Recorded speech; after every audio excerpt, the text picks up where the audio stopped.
유진아, 혹시 에어컨 리모컨 어디 있는지 아니?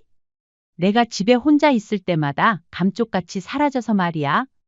집 청소는 내가 전부 하는데 리모컨만 못 찾는다는 게 이상하지 않니?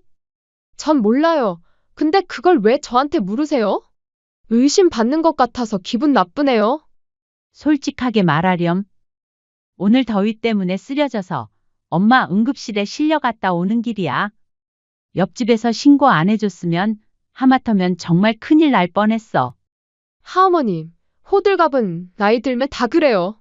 그냥 더워서 어지러우셨겠죠? 별것도 아닌 걸로 아주 며느리 잡으시겠어요? 안 씨는 그 자리에서 며느리의 명품 가방을 덥석 집어들었습니다. 어머님, 지금 뭐 하시는 거예요? 요란한 소리와 함께 가방 속 물건들이 바닥에 쏟아졌고 그 사이에서 하얀색 에어컨 리모컨이 툭 굴러 나왔습니다. 이래도 끝까지 발뺌할 셈이야. 그래요. 제가 가져갔어요. 어머님이 그렇게 에어컨을 펑펑 쓰시면 전기세는 누가 내요? 넌 시어머니 건강보다 고작 전기세 몇 푼이 그렇게 아깝다 그 말이니? 솔직히 아깝잖아요?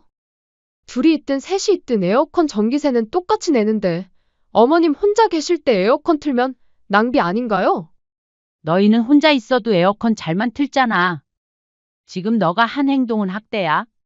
뭐라고요? 학대, 지금 말 다 하셨어요? 너희가 이런 식으로 나오면 나도 가만히 안 있어. 어디 한번 집이고 차고 싹 뺏겨서 맨몸으로 쫓겨나 봐야 정신을 차리지. 어머님, 갑자기 왜 그러세요? 너희 집 구해서 너희 마음대로 전기세 쓰고 멋대로 살아. 안녕하세요. 이 사연의 주인공은 71세 안경숙 씨입니다. 안 씨는 평생을 함께했던 남편을 먼저 하늘로 보내고 홀로 고즈넉한 아파트를 지키며 살아가고 있었습니다. 넓은 거실 한편에는 남편과 함께 심었던 화초들이 매년 탐스러운 꽃을 피워내고 있었고 남편의 손때가 묻은 서재는 여전히 따뜻한 온기를 품고 있었습니다. 햇살 가득한 거실에는 부부가 아끼던 낡은 오르골이 놓여 있어 가끔 태엽을 감으면 나지막한 선율이 울려 퍼지곤 했습니다. 매일마다 마당에 작은 텃밭을 돌보며 상추와 깻잎을 기르고 창가에 앉아 차분히 글을 읽거나 뜨개질을 하는 것이 안 씨의 소중한 일상이었습니다. 평생을 성실하게 살아온 안 씨에게 이처럼 잔잔한 일상의 평화는 참으로 귀한 것이었습니다. 그런데 그 평화가 산산이 부서지기 시작한 것은 어느 날 아들의 절박한 전화 한 통으로부터였습니다. 수화기 넘어 아들의 목소리는 덜덜 떨리고 있었고 그 안에는 깊은 절망감이 스며 있었습니다. 어머니, 저 큰일 났어요. 주식에 손댔다가 빚만 잔뜩 졌어요. 뭐라고? 빚을 져? 안 씨의 심장이 쿵 하고 바닥으로 곤두박질 쳤습니다. 아들은 계속해서 떨리는 목소리로 상황을 설명했습니다. 그것도 모자라서 일에 집중 못한다고 회사에서 갑자기 해고도 당했고요. 무리한 주식 투자로 빚더미에 앉게 된 것도 모자라 직장에서 예상치 못하게 해고된 것이었습니다. 그래서 말인데요. 죄송하지만 아내랑 같이 어머니 집에서 잠시만 지낼 수 있을까요? 안 씨는 수화기를 든 손이 부들부들 떨리는 것을 느꼈습니다. 몇 년 전 당당하게 제 집을 마련하겠다며 떠났던 아들이 이제 다시 돌아온다는 것이었습니다. 그래, 알겠다. 얼른 와라. 안 씨는 깊은 한숨을 내쉬며 그렇게 답했습니다. 다음 날 저녁 캄캄한 밤거리를 헤치고 아들과 며느리가 아파트 현관 앞의 모습을 드러냈습니다. 몇 년 전 당당히 제 집을 마련하겠다며 떠났던 아들의 어깨는 잔뜩 움츠러들어 있었고 옷차림은 먼지와 주름으로 구겨져 있었습니다. 옆에 선 며느리의 얼굴에는 차가운 냉기가 흐르고 있었습니다.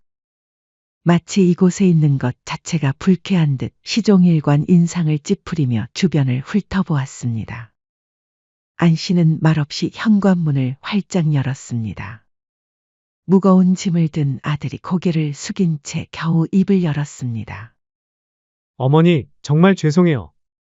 저희가 오갈 데가 없어서 이 집에서 잠시만 지낼 수 있게 해주세요.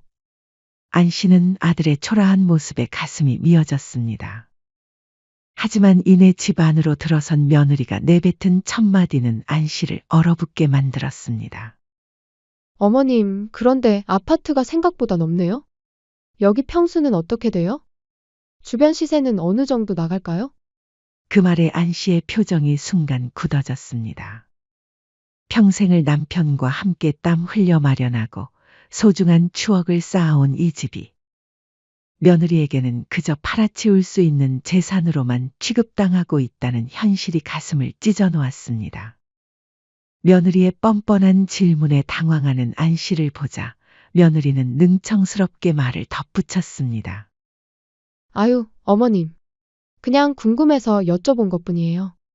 기분 나쁘게 생각하지 않으셨으면 좋겠어요. 이내 안 씨는 불쾌감을 억누르며 그들을 맞아들였습니다. 며칠이 지난 후 아들이 조심스럽게 말을 꺼냈습니다. 어머니, 저희 지금 집도 없고 빚도 있어서 정말 막막해요. 어머니께서 이 집을 미리 증여해 주시면 그걸 담보로 어떻게든 다시 일어설 수 있을 것 같아요. 그치만 너무 갑작스럽구나. 집을 달라니 그럼 나는 어디서 살라고. 아들은 잠시 말을 멈추고 어머니의 표정을 살폈습니다. 안 씨의 얼굴에는 복잡한 감정들이 스쳐 지나갔습니다. 물론 어머님은 저희가 잘 모시고 살 거예요. 며느리도 옆에서 고개를 끄덕이며 아들의 말에 힘을 실었습니다. 아들은 눈가에 눈물까지 글썽이며 애원했습니다. 제발 한 번만 도와주세요.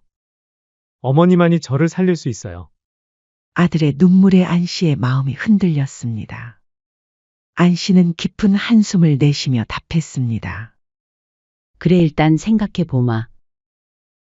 그날 밤 안 씨는 잠들지 못하고 창밖을 바라보았습니다. 남편과의 행복했던 순간들, 이 집에서 자식을 키우며 흘렸던 땀방울들이 주마등처럼 스쳐 지나갔습니다. 과연 이 결정이 옳은 것일까? 수없는 고민이 안 씨의 마음을 짓눌렀습니다. 결국 자식이 잘 살기를 바라는 어머니의 마음과 아들의 간절한 애원에 못 이겨 안 씨는 모진 결심 끝에 집의 명의를 아들에게 증여하기로 결정했습니다. 알겠어? 너희가 정말 나를 잘 모시겠다는 약속을 지킨다면 이 집을 너에게 주마. 그 순간 아들의 얼굴에는 안도의 빛이 스쳤고 며느리의 입가에는 묘한 미소가 번졌습니다. 안 씨는 그 미소를 보며 가슴 한편에서 불길한 예감이 스치는 것을 느꼈지만 이미 한 번 내린 결정을 번복할 수는 없었습니다. 모정이라는 것이 그런 것이었습니다. 아무리 철없고 무능한 자식이라도 어머니의 가슴 속에서는 언제나 보호해야 할 소중한 존재였으니까요. 그렇게 안 씨의 소중한 집이 자식의 손에 넘어가는 순간이었습니다. 집명의 이전이 완료된 후 안 씨의 집은 더 이상 그녀의 안식처가 아니었습니다. 특히 처음에는 조심스럽게 행동하던 며느리는 법적으로 집이 완전히 아들 명의로 넘어가자 태도가 180도 달라졌습니다. 며느리는 안 씨의 집을 자신의 공간으로 탈바꿈시키기 시작했습니다. 남편과의 추억이 깃든 낡은 가구들이 제일 먼저 표적이 되었습니다. 며느리는 안 씨가 보는 앞에서 거침없이 말했습니다. 어머님, 이런 낡은 고물들은 이제 좀 치워야겠어요. 보기에도 좋지 않고 집이 답답해 보이잖아요. 남편이 생전에 즐겨 앉던 안락이자 함께 골라서 산 식탁, 신혼 때부터 써온 장롱까지 모두 구식이고 촌스럽다는 이유로 하나둘씩 창고로 밀려났습니다. 손때 묻은 서재의 책들도 예외는 아니었습니다. 남편이 평생 모아온 소중한 책들이 알 수 없는 화려한 장식품들로 대체되었습니다. 어머님, 요즘은 이런 책들 읽는 사람 없어요. 집이 훨씬 세련되어 보이지 않으세요? 며느리는 능글맞게 웃으며 안 씨의 동의를 구하는 척했지만 이미 모든 것은 며느리 마음대로 진행되고 있었습니다. 식사 시간은 매일 전쟁 같았습니다. 안 씨가 새벽부터 일어나 정성껏 준비한 음식들은 며느리가 주문한 샐러드와 배달 음식이 놓인 식탁 위에서 찬밥 신세가 되었습니다. 며느리는 안 씨의 음식은 거들떠보지도 않고 자신이 시킨 음식만 먹었습니다. 그래도 아침 일찍 만든 건데 맛이라도 보지 그러니? 안 씨가 조심스럽게 물어보면 며느리는 고개를 젓으며 대답했습니다. 됐어요. 저는 몸매 관리해야 해서요. 어머님 음식은 너무 기름지고 짜서 먹기 싫어요. 어머님이 많이 드세요. 그러면서도 며느리는 안 씨에게 설거지나 청소 같은 자질구레한 집안일을 당연하다는 듯이 떠넘겼습니다. 마치 가정부 부리듯 당연하게 요구하는 며느리의 태도에 안 씨는 점점 숨이 막혀왔죠. 심지어 며느리는 자신이 이 집의 주인이라는 듯 안 씨의 생활을 통제하기 시작했습니다. 처음엔 사소한 것부터 시작되었습니다. 어머님, 저희가 내일 일찍 일정이 있는데 TV 소리 때문에 잠을 못 자겠어요. 9시 이후에는 TV 끄고 방에 계셔주세요. 그 뒤로 점점 더 심각한 규칙들이 추가되었습니다. 샤워는 5분 안에 끝내세요. 물값도 만만치 않거든요. 그리고 에어컨은 27도 미만으로 절대 내리지 마세요. 전기세 폭탄 맞으면 그거 누가 다 내요? 며느리는 차가운 목소리로 안 씨에게 엄격한 규칙을 강요했습니다. 제가 여러 번 말하지 않게 어머님께서 알아서 잘해주세요. 아셨죠? 심지어 안 씨의 연금까지 생활 비명목으로 며느리는 당당하게 요구했습니다. 어머님, 저희가 생활비가 너무 많이 나와서 정말 힘들어요. 어머님 연금으로라도 조금만 보태주시면 안 될까요? 어차피 어머님은 드실 것도 쓰실 것도 저희가 다 챙겨드리잖아요. 안 씨는 자신의 노후 생활비마저 며느리에게 빼앗기는 현실에 가슴이 먹먹했지만 아들을 위해서라며 스스로를 달랬습니다. 그날은 며느리의 생일이었습니다. 안 씨는 며느리와 좀 더 잘 지내보려는 마음으로 정성스럽게 생일 식사를 준비했습니다. 텃밭에서 정성껏 기른 싱싱한 상추로 쌈을 싸 먹을 수 있도록 특별히 신경 써서 차려낸 식탁이었죠. 그런데 며느리가 식탁에 앉더니 코웃음을 쳤습니다. 어머님, 요즘 세상에 누가 이런 걸 먹어요? 촌스럽게? 꼭 흙에서 막 캐낸 것 같네. 며느리는 안 씨 앞에서 비닐 장갑을 끼고는 상추를 집어들었습니다. 마치 더러운 것을 만지듯 인상을 찌푸리며 그대로 음식물 쓰레기통에 버려버렸습니다. 안 씨는 자신의 정성이 쓰레기통으로 향하는 순간 자신이 인간 대접조차 받지 못하고 있다는 모멸감에 온몸이 떨렸습니다. 제 집에서 월세를 내는 사람보다도 못한 신세가 되어버린 현실이 참담했습니다. 반면 아들은 어떻게 행동했을까요? 며느리의 등살에 완전히 눌려있던 아들은 어머니 편을 한 번도 제대로 들어주지 못했습니다. 오히려 며느리가 불쾌해하면 어머니에게 조심하라고 말하는 모습만 보여줄 뿐이었습니다. 한편 안 씨는 지난 1년 전부터 몸이 쇠약해져 병원을 꾸준히 다니며 건강을 관리하고 있었습니다. 의사는 그녀에게 관절염과 고혈압이 있어 여름철 무더위에는 특히 각별한 주의가 필요하다고 강조했었습니다. 안 여사님 고령이시고 고혈압이 있으시니까 여름철 더위에는 정말 조심하셔야 합니다. 특히 요즘 같은 날씨에 에어컨 없이는 절대 무리하지 마세요. 의사의 당부가 있었음에도 불구하고 그 여름 안 씨에게는 이상한 일이 계속 벌어졌습니다. 혼자 있을 때마다 에어컨을 켜려고 하면 아무리 집을 쥐잡듯이 뒤져봐도 에어컨 리모컨이 감쪽같이 사라져 있었습니다. 이상하다. 아침에 분명히 여기 둔 걸 봤는데. 안 씨는 거실 곳곳을 뒤지고 소파 틈새까지 들여다보며 리모컨을 찾았지만 허사였습니다. 그래서 찜통더위에 선풍기 하나로 겨우 버텨야 했습니다. 그 와중에도 며느리가 시킨 집안일까지 해야 했습니다.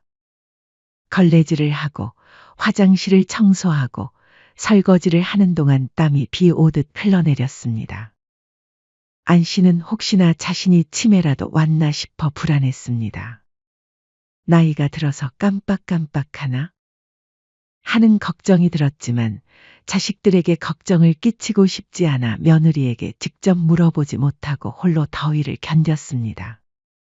그러던 어느 날 기록적인 폭염이 쏟아지고 날씨 예보에서는 체감온도가 40도를 넘나든다며 각별한 주의를 당부했습니다. 안 씨는 더 이상 버틸 수 없어 에어컨을 켜려 했지만 리모컨은 그 어디에서도 찾을 수 없었습니다. 아들 내외는 일은 아침부터 외출 중이었습니다.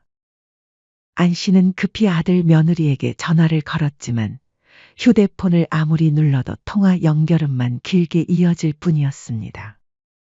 찜통 같은 집안에서 혼자 버티던 안 씨는 점점 숨이 막혀왔고 시간이 지날수록 머리가 어지러워지고 속이 메스꺼워졌습니다. 그러던 중 큰 일이 벌어지고 말았습니다. 부엌에서 서서 요리를 하던 안 씨는 갑자기 눈앞이 깜깜해지며 바닥에 쓰러지고 만 것이었죠. 극심한 탈진과 구토, 어지럼증이 한꺼번에 몰려왔습니다. 안 씨는 겨우 정신을 부여잡고 비틀거리며 옆집 이웃에게 도움을 요청했습니다. 누가 좀 제발 도와주세요. 급히 병원 응급실로 실려간 안 씨에게 의사는 엄중하게 경고했습니다. 몸도 안 좋으신데 이 정도로 오래 고온에 노출된 건 정말 위험합니다. 하마터면 정말 큰일 날 뻔하셨어요. 자칫하면 생명까지 위협받을 수 있으니 각별히 주의하셔야 합니다. 안 씨는 그제야 자신이 겪은 상황의 심각성을 깨닫고 큰 충격에 휩싸였습니다.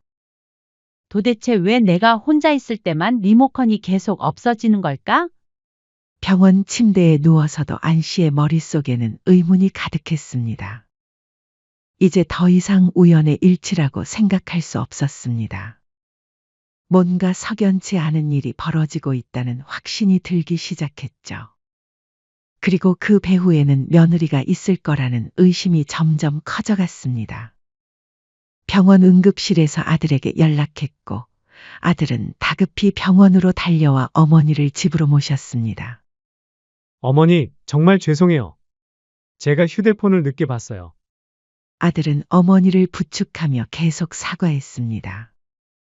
그런데 며느리의 모습은 보이지 않았습니다. 강준아, 유진이는 어디 있니? 왜 같이 안 왔어? 아내는 급한 일이 있다고 해서 저 혼자 모시러 왔어요. 안 씨는 자신이 응급실에 실려갔는데도 며느리가 나타나지 않는다는 사실에 더욱 며느리의 소행이라 확신했습니다. 아들은 차 안에서 내내 미안하다는 말만 반복했지만 안 씨는 이미 마음속으로 결심을 굳히고 있었습니다. 집으로 돌아온 안 씨는 며느리와 거실에서 정면으로 마주했습니다. 유진아, 혹시 에어컨 리모컨 어디 있는지 아니? 며느리는 평소와 다름없이 능청스럽게 대답했습니다. 글쎄요, 제가 가져간 적 없는데요? 안쪽까지 잘 찾아보셨어요? 안 씨는 며느리의 얼굴을 똑바로 바라보며 계속 추궁했습니다. 내가 집에 혼자 있을 때마다 감쪽같이 사라져서 말이야. 집 청소는 내가 전부 하는데 이상하게 리모컨만 못 찾는 게 이상하지 않니? 며느리는 여전히 발뺌했습니다. 근데 그걸 왜 저한테 물으세요? 의심받는 것 같아서 기분 나쁘네요. 솔직하게 말하렴. 지금 거짓말할 때가 아니야.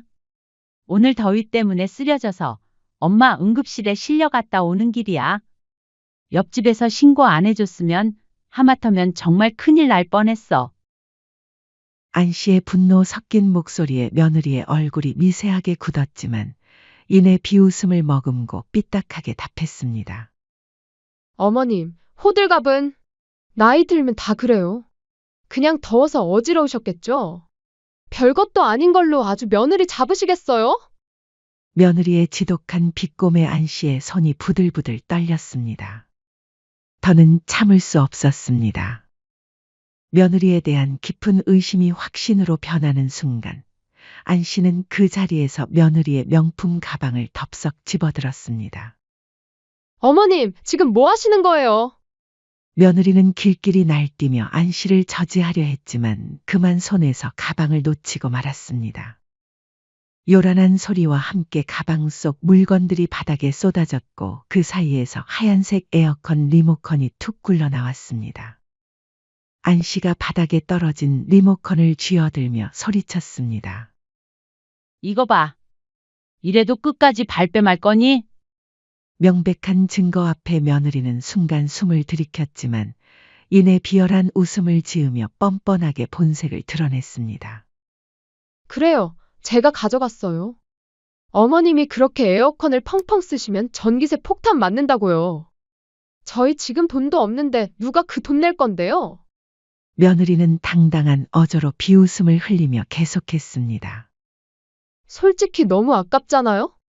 둘이 있든 셋이 있든 에어컨 전기세는 똑같이 내는데 어머님 혼자 계실 때 에어컨 틀면 저희만 손해 아닌가요? 며느리는 자신이 의도적으로 리모컨을 숨겼음을 당당하게 시인했습니다. 옆에 있던 아들은 며느리의 발언에 얼굴이 하얗게 질렸지만 며느리의 살기 어린 눈빛에 주눅들어 아무 말도 하지 못하고 방관했습니다. 안 씨의 목소리가 분노로 떨렸습니다. 넌 시어머니 건강보다 내 생명보다 고작 전기세 몇 푼이 그렇게 아까웠단 말이니? 너희는 혼자 있어도 에어컨 잘만 틀잖아.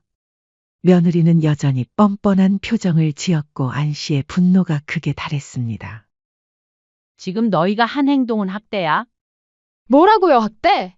말 다 하셨어요? 너희가 이런 식으로 나오면 나도 가만히 안 있어. 이 집도 너희가 효도한다고 준 건데 이런 식으로 나오면 다시 가져갈 수밖에 없겠구나. 어디 한번 집이고 차고 싹 뺏겨서 맨몸으로 쫓겨나 봐야 정신을 차리지. 안 씨의 싸늘한 선언에 며느리는 당황한 기색이 역력했습니다. 어머님, 갑자기 왜 그러세요? 며느리는 급히 사근사근한 목소리를 내며 안 씨의 팔을 잡으려 했습니다. 하지만 안 씨는 단호하게 손을 뿌리쳤습니다. 지금까지 내가 너희에게 해준 모든 것들 법적으로 명명백백히 다 따져 물을 거야. 너희 집 구해서 너희 마음대로 전기세 쓰고 너희 멋대로 살아. 평생 쌓아온 인내심이 무너지는 순간 안 씨는 더 이상 물러설 곳이 없음을 깨닫고 아들과 며느리에게 복수를 결심했습니다. 다음 날 안 씨는 곧장 지인에게 믿을 만한 법조인을 수소문했습니다. 오랜 친구였던 이웃이 소개해준 변호사 사무실을 찾아가 모든 상황을 털어놓았습니다. 변호사님, 제가 이런 일을 당할 줄은 꿈에도 몰랐네요. 아들에게 집을 준 것도 모자라서 며느리에게 이런 학대까지 받고 있어요. 변호사는 안 씨의 이야기를 듣고 분노를 금치 못했습니다. 안 여사님, 아드님 내외의 행위는 단순한 불효를 넘어선 폐륜이며 법적으로도 명백히 증여자의 배신 행위에 해당합니다. 이런 파렴치한 자들에게는 법에 준엄한 심판을 내려야 마땅하죠. 여사님, 제가 집을 되찾으실 수 있도록 최선을 다하겠습니다. 변호사의 단호한 의지에 안 씨의 가슴 속 응어리가 조금이나마 풀리는 듯했습니다. 드디어 자신을 도와줄 사람을 만난 것이었습니다. 안 씨는 변호사와 함께 치밀하게 증거를 수집하기 시작했습니다. 며느리의 평소 폐악질에 대한 증언을 이웃들로부터 받았고 연금 강탈 내역을 보여주는 통장 사본과 문자 메시지들을 정리했습니다. 그리고 결정적인 증거인 에어컨 리모컨 사건으로 인한 병원 진료 기록 및 의사 소견서를 확보했습니다. 의사의 증언은 안 씨의 주장에 강력한 뒷받침이 되었습니다. 며느리의 행위가 단순한 불편을 끼친 것이 아니라 실제로 생명을 위험에 빠뜨릴 수 있는 심각한 행위였음이 의학적으로 증명된 것이었습니다. 마침내 안 씨는 아들 내외를 상대로 증여 해제 소송을 제기했습니다. 소장을 접수하는 순간 안 씨는 가슴 깊은 곳에서 뜨거운 복수심이 타오르는 것을 느꼈습니다. 법정에서 안 씨의 증거는 너무나도 명백했습니다. 변호사는 차근차근 며느리의 폐악질과 학대 행위를 입증해 나갔습니다. 며느리는 뻔뻔한 거짓말로 자신을 변호하려 했지만 재판장의 냉철한 질문 앞에서 그녀의 논리는 무너져갔습니다. 피고는 증여자인 원고에게 어떤 행위를 했다고 보시나요?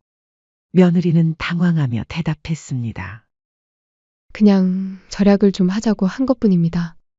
절약을 위해 고령의 증여자가 폭염에 노출되어 응급실에 실려가는 것이 적절한 행위라고 생각하십니까? 재판장의 날카로운 질문에 며느리는 말문이 막혔습니다. 며느리는 자신의 행동을 정당화하려 애썼지만 안 씨의 병원 기록과 의사의 증언은 그녀의 논리를 산산조각 냈습니다. 특히 의사가 법정에 출석해서 직접 증언한 내용은 결정적이었습니다. 당시의 환자분의 상태는 매우 위험했습니다. 고령의 그 정도 고온 노출은 자칫 생명까지 위험할 수 있는 상황이었습니다. 만약 조금 더 늦었다면 정말 큰일이 날 뻔했습니다. 결국 재판부는 아들 내외의 행위가 사회 통념상 용인될 수 없는 증여자에 대한 배신 행위에 해당한다고 판단했습니다. 피고들의 행위는 단순한 생활상의 불편을 끼친 것이 아니라 증여자의 생명까지 위험에 빠뜨릴 수 있는 심각한 배신 행위에 해당합니다.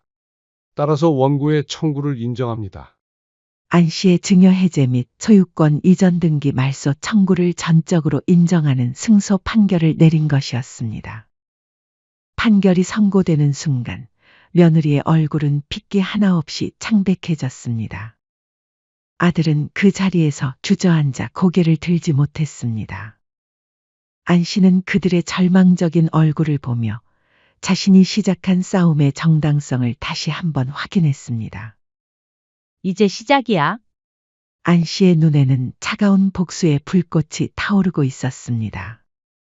그들이 자신에게 했던 모든 모욕과 학대에 대한 정당한 대가를 치르게 할 시간이 온 것이었습니다. 법원의 판결이 떨어지자 안 씨는 지체 없이 강제 집행을 신청했습니다. 안 씨는 더 이상 망설일 이유도 자비를 베풀 이유도 없었습니다. 며칠 후 집행관들이 집으로 찾아왔습니다. 공식적인 서류를 들고 온 그들의 모습에 며느리는 당황했고 아들은 얼굴이 새하얗게 질렸습니다. 이게 대체 무슨 일이에요? 며느리가 떨리는 목소리로 물었지만 안 씨는 차가운 표정으로 답했습니다. 너희가 한 일의 결과야. 지금까지 내가 준 것들 다 뱉어내야지. 집행관들이 아들 내외의 짐을 밖으로 옮기기 시작했습니다. 며느리가 그토록 자랑하던 가구에는 붉은 압류 딱지가 붙었고 명품 가방들과 새로 들여놓았던 고가의 가구들까지 모두 압류 대상이 되었습니다. 트럭에 실려 나가는 물건들을 보며 며느리는 절규했습니다. 안 돼요. 이건 제 거예요. 가져가지 마세요. 하지만 법의 집행은 냉정했습니다. 그들의 비참하고 추악한 몰락을 뒤로하고 안 씨는 마침내 온전히 자신의 것이 된 집으로 들어섰습니다. 안 씨는 집 문턱에 서서 그들의 아수라장을 잠시 지켜보았습니다.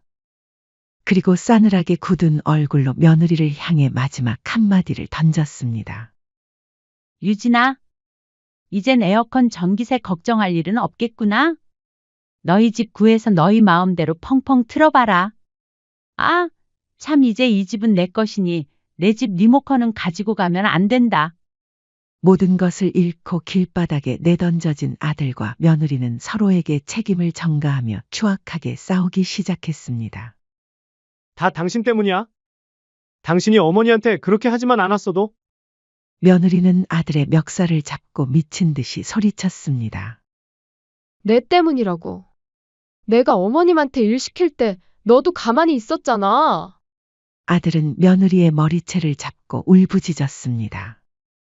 그때 아들이 무릎을 꿇고 어머니 앞에 엎드렸습니다.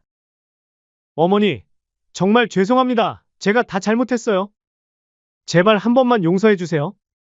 안 씨는 아들을 내려다보며 깊은 한숨을 내쉬었습니다. 그리고 단호한 목소리로 말했습니다. 강준아, 엄마로서 마지막으로 해주고 싶은 말이 있다.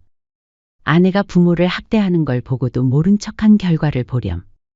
제 부모도 모른 척하는 사람이 가족들에게 제대로 대우받을 수 있겠니? 결국 가족에게 버림받는단다. 지금도 보거라. 유진이가 너를 어떻게 대하는지 말이야.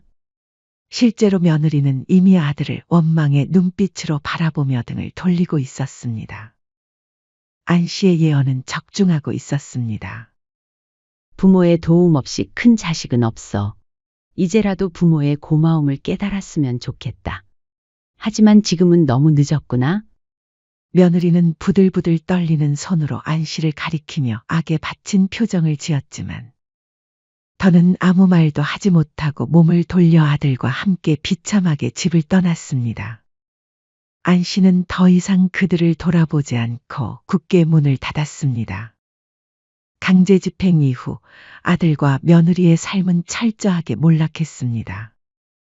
아들은 직장 해고와 주식 투자 실패로 인한 막대한 빚 때문에 재취업에 길이 막혔습니다. 그는 매일 채무 독촉에 시달리며 불안에 떨었고 결국 돈을 벌기 위해 가족과 인연을 끊고 지방의 험한 건설 현장으로 떠났습니다. 며느리 또한 변변한 기술이나 직업이 없어 온갖 허드렛 일과 일용직 노동을 전전해야 했습니다. 한때 명품 가방을 들고 고급 레스토랑을 드나들던 그녀는 이제 새벽부터 밤늦게까지 청소일과 설거지로 하루하루를 버텨야 했습니다. 며느리는 생활고에 시달리며 종종 안 씨에게 구차한 문자 메시지를 보냈습니다. 어머님, 정말 죄송합니다. 제가 잘못했어요.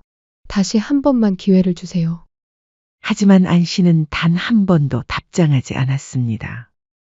이미 그들과의 인연은 완전히 끊어진 것이었습니다. 빚의 굴레에서 벗어나지 못한 아들과 며느리는 끝없이 추락했습니다. 결국 막대한 채무를 감당하지 못해 개인회생을 신청하게 되었고 그 과정에서 서로에게 책임을 전가하고 증오하던 두 사람은 결국 이혼으로 비참한 관계를 끝맺었습니다. 안 씨의 예언대로 며느리는 아들마저 버린 것이었습니다. 어머니를 지키지 못한 아들은 결국 아내도 잃게 된 것입니다. 아들은 가끔 어머니에게 용서를 구하는 문자를 보내왔습니다. 어머니, 제가 정말 잘못했습니다. 어머니 말씀이 전부 맞았어요. 아내에게도 버림받고 이혼 숙려 중이에요. 하지만 안 씨는 편지를 읽기만 할 뿐 답하지 않았습니다. 그에게는 이미 기회를 주었고 그 기회를 스스로 저버린 것이니까요. 몇 번의 계절이 바뀌고 안 씨의 집은 다시금 고요하고 평화로운 온기로 가득 찼습니다. 창고에 밀려났던 남편과의 추억이 담긴 낡은 오르골은 다시 거실로 나와 잔잔한 선율을 퍼뜨렸습니다. 서재에는 남편과 함께 읽던 책들이 제자리를 찾았고 남편이 즐겨 앉던 안락의자도 원래 자리로 돌아왔습니다. 안 씨는 아침마다 마당의 모과나무를 살피고 따뜻한 차 한 잔을 마시며 독서를 했습니다. 더 이상 자신을 멸시하거나 삶을 통제하려는 사람은 없었습니다. 그리고 안 씨는 오랜 친구들과 다시 연락을 주고받으며 소소한 모임도 가졌습니다. 텃밭에서 기른 채소들을 이웃들과 나눠 먹으며 따뜻한 인정을 나누었습니다. 누군가 자신의 정성을 쓰레기통에 버리는 일은 더 이상 없었습니다. 안 씨는 가벼운 운동도 하며 건강도 많이 회복되었습니다. 스트레스가 사라지니 혈압도 안정되고 관절염도 한결 나아졌습니다. 안 씨는 이제 완벽한 홀로였지만 외롭지 않았습니다. 오히려 자유로웠습니다. 오랜 싸움 끝에 얻은 이 고요하고 단단한 평화. 그것은 쓰라린 상처를 남겼지만 동시에 그녀에게 더 큰 삶의 지혜와 담대함을 안겨주었습니다. 어느 저녁 안 씨는 남편의 사진 앞에 앉아 조용히 말했습니다. 여보, 우리 집을 지켜냈어요. 힘들었지만 끝까지 포기하지 않았어요. 그녀는 창밖을 바라보며 나지막이 중얼거렸습니다. 나는 내 손으로 나의 삶을 지켜냈구나.